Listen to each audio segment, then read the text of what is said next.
What if you could step into the most beautiful place the world has ever known? A paradise untouched by sin, where crystal clear Through lush gardens, every creature lived in perfect peace, and humanity walked in close fellowship with God. In Genesis chapter 2, you'll witness the creation of the first man, the breathtaking Garden of Eden. After 6 magnificent days of creation, God completed his work. The heavens and the earth were finished, blessed the 7th day and made it holy, setting it apart as a day of rest and worship, and watered the land. Everything was prepared for the special creation God was about to make.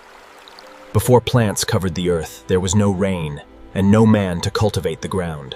Instead, a gentle mist rose from the earth, with everything in them exactly as he had planned. On the 7th day, God rested, not because he was tired, but because his perfect work was complete. Then the Lord God formed man from the dust of the ground. With loving care, he shaped every part of his body. Then God breathed into his nostrils the breath of life, and the man became a living soul.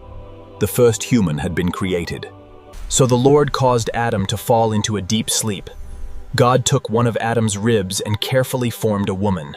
When Adam awoke and saw her, he rejoiced and said, "This is now bone of my bones and flesh of my flesh." She would be called woman, because she was taken out of man.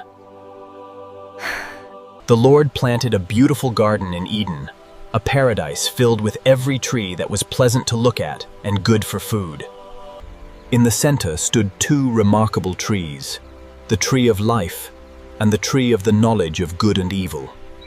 A river flowed out of Eden to water the garden. From there it divided into 4 great rivers called Pishon, Gihon, Hiddekel, and Euphrates, bringing life and abundance wherever they flowed.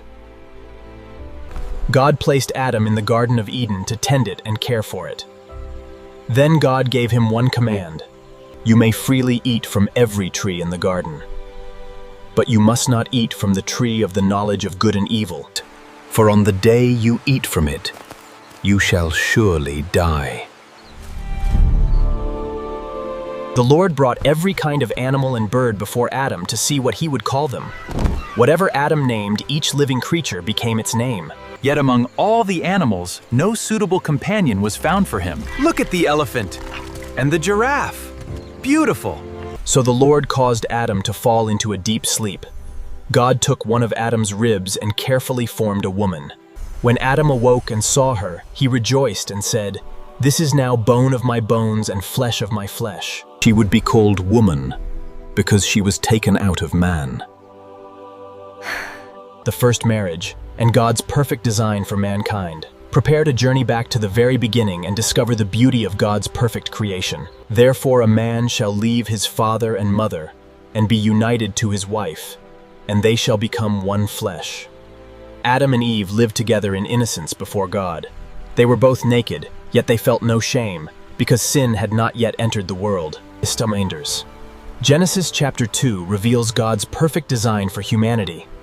We see his love, his provision, meaningful work, marriage, and the close relationship he desired with mankind. In the next chapter, everything changes as temptation enters the garden. Don't miss Genesis chapter 3. Subscribe for more chapter-by-chapter Bible stories from Genesis to Revelation.